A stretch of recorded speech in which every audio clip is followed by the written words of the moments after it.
Zee 24 तास एक पाऊल पुढे। नवी मुंबईतल्या बापूंच्या धुळवडीला ठाण्याच्या टँकर्सनी पाणी पुरवठा करण्यात आला होता। याबाबतचं वृत्त हे झी 24 तासने दिल्यानंतर त्याची आता तातडीने दखल घेत ठाणे मनपाच्या जलविभागाच्या अभियंत्यावर निलंबनाची कारवाई करण्यात आली आहे। अतिशय महत्त्वाची बातमी आज गेल्या कालपासूनच खरं तर आपण या वृत्तावर आहोत की आसाराम बापूंनी नागपूरमध्ये जो धुळवडीचा प्रकार केला त्यानंतर नवी मुंबईसाठी त्यांनी आयोजन केलं होतं। या संदर्भात ठाणे महापालिकेच्या अभियंत्यांनी महापालिकेनं पाणी पुरवल्याचं वृत्त झी 24 तासनं दाखवलं होतं। दरम्यान या संदर्भात अधिक चर्चा करूयात। ठाणे महापालिकेचे संदीप मालवे उपायुक्त आहेत आपल्यासोबत। मालवेजी झी 24 तासमध्ये आपलं स्वागत। खरं तर या संदर्भातलं वृत्त झी 24 तासनं दाखवलं होतं आणि आता या जलविभागाच्या अभियंत्यावर निलंबनाची कारवाई झाली आहे, काय सांगाल? ऍक्च्युली कोणाच्याही परवानगीशिवाय स्वतःच्या अधिकारामध्ये हे परस्पर टँकर महापालिका हद्दीबाहेर नेण्याचा जो निर्णय घेतलेला आहे, कार्यशाळा विभागाचे आमचे जे उप अभियंता आहेत श्री प्रकाश काचवडे त्यांना तात्काळ महापालिका आयुक्तांनी निलंबित केलेला आहे। त्याशिवाय हा टँकरचा जो खर्च आहे तर त्या टँकरचा खर्च त्यांच्या पगारातून वसूल करण्याचे निर्देशही महापालिका आयुक्तांनी दिलेले आहेत।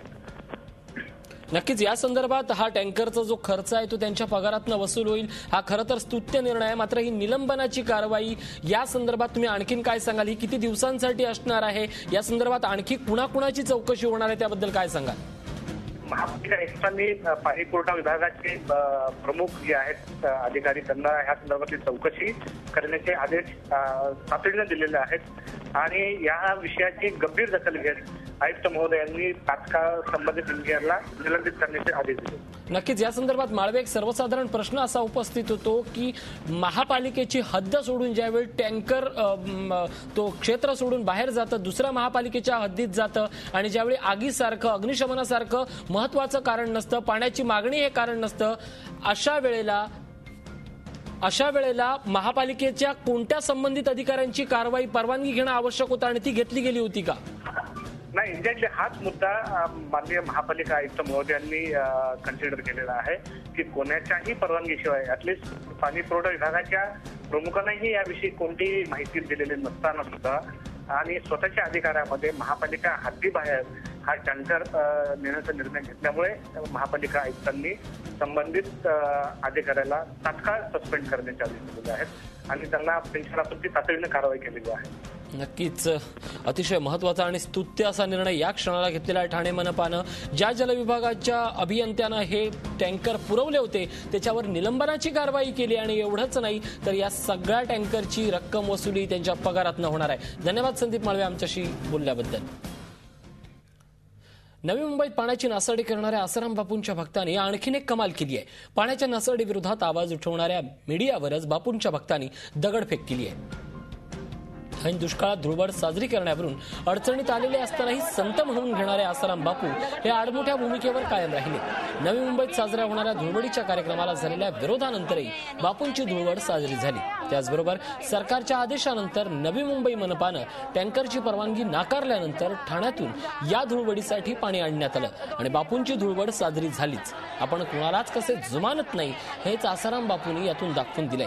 या पाण्याच्या नासाडीला विरोध करण्यासाठी आरपीआयच्या कार्यकर्त्यांनी नवी मुंबईतल्या पटनी मैदानावर आंदोलन केलं होतं। यावेळी आरपीआय कार्यकर्ते आणि बापू भक्तांमध्ये बाचाबाची झाली। त्यानंतर मुजोर बापू भक्तांनी थेट मीडियावरही हल्ला चढवला। एकीकडे पाण्याची परवड तर दुसरीकडे बापूंची धुळवड, अशा प्रकारचं एक विदारक चित्र या महाराष्ट्रात आज पाहायला मिळालंय। खरं तर नागपूरच्या या प्रकारानंतर कुठलेही शहाणपण न घेतलेल्या आसाराम बापू आणि त्यांच्या तथाकथित भक्तांनी आज जे काही कृत्य केलं ते खरोखरच अतिशय निंदनीय असंच आहे, कारण आज बापूंच्या भक्तांनी थेट मीडियावरच हल्ला चढवलेला आहे। जे मीडियाचे पत्रकार वास्तवपणानं हे जे दृश्य होतं ते महाराष्ट्रासमोर मांडत होते। एकीकडे महाराष्ट्रात दुष्काळाचं विदारक असं चित्र असताना अशा परिस्थितीतही पाण्याची धुळदाण कशा पद्धतीनं सुरू आहे। केवळ एवढंच नाही, काल झालेला विरोध लक्षात घेऊनही आपण आपली तेच भूमिका घेणार, या भूमिकेवर आडमुठ्या भूमिकेवर ठाम असलेल्या आसाराम बापूंनी आज नवी मुंबईत कुणालाही न जुमानता थेट ठाण्यावरून टँकर आणून आपण संत प्रवृत्तीचे किती आहोत हे दाखवण्यासाठी चक्क पाण्याची उधळण केली, तेही ठाण्याहून आणलेल्या टँकरद्वारे। कशा पद्धतीनं आज बापूंच्या भक्तांनी, तथाकथित बापूंच्या भक्तांनी हा मीडियावर हल्ला चढवला. बापूंच्या भक्तांचा जबरदस्त मुजोरपणा आज सगळ्यांसमोर दिसला की त्यांनी थेट मीडियावरच हल्ला केलाय. काय सांगाल याबद्दल?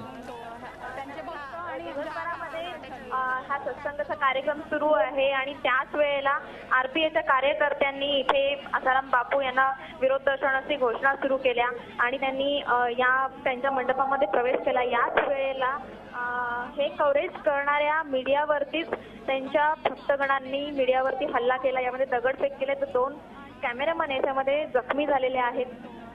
एकंदरीत बघता आपण एकीकडे सत्संग सांगितलं जातं की कोणावर अन्याय करू नका आणि इथे मात्र आसाराम बापू यांच्या अनुयायांनीच इकडे मीडियावरती हल्ला केलेला आहे, ते पण दगडफेक केलेली आहे.